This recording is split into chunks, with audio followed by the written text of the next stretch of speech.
c'est Christophe, votre conseiller immobilier sur Sarrebourg et Moselle Sud.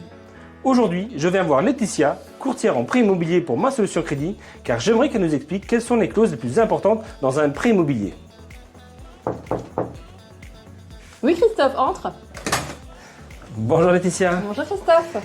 Dis-moi Laetitia, je viens te voir aujourd'hui car j'aimerais que tu nous expliques quels sont les types de clauses qu'il faut vérifier, qu'il faut regarder dans un prêt immobilier. Alors effectivement, quand vous avez votre offre de prêt, il est important en fait de consulter les premières pages de votre offre, c'est-à-dire vos conditions particulières. Alors, qu'est-ce qu'on va retrouver dans vos conditions particulières? Ça va être des notions comme votre taux, votre durée de prêt et votre montant de financement. Ensuite, on va retrouver des options que vous avez demandé à négocier au départ, comme une modulation d'échéance qui peut se faire par la suite, ou éventuellement un dossier sans frais de remboursement anticipé si vous souhaitez en fait injecter de l'apport dans votre prêt. Nous allons également retrouver les notions comme l'assurance, l'assurance décès, invalidité, arrêt maladie, à quelle hauteur vous êtes couvert chacun sur votre prêt, et également la notion de garantie qu'on va retrouver en fait dans les premières pages de l'offre de prêt. D'accord.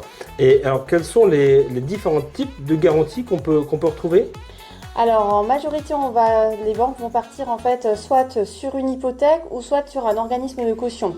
Alors la différence entre les deux, c'est bien simple. L'hypothèque, votre bien est enregistré au livre foncier en faveur de la banque. Ça veut dire qu'en cas de non-paiement, le créancier direct va être en fait la banque. C'est-à-dire qu'en cas d'impayé, la banque aura un droit de saisir votre bien pour récupérer ses fonds et rembourser votre crédit. L'autre solution, ça va être de passer par un organisme de caution. Ce sont des entreprises externes aux banques qui vont se porter garant directement pour vous.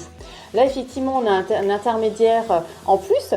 Pourquoi ? Parce qu'en cas d'impayé, l'organisme de caution va directement indemniser la banque et du coup, votre nouveau créancier sera l'organisme de caution pour lequel vous serez redevable des sommes. D'accord.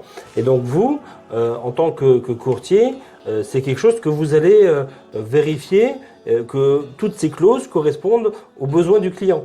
Alors oui, effectivement. Lors des derniers rendez-vous, on demande aux clients de se présenter avec l'offre de prêt dès qu'ils l'ont réceptionnée pour aller assez vite en cas d'erreur. Nous allons vérifier avec lui que toutes les clauses en fait sont respectées, celles qu'on avait vues au départ lors de la négociation en banque. D'accord. Écoute, merci beaucoup. J'espère que ça a été clair pour tout le monde. Je vous remercie et je vous dis à très vite pour une prochaine vidéo. Merci Allez, Christophe. bye bye. À bientôt. Salut Laetitia.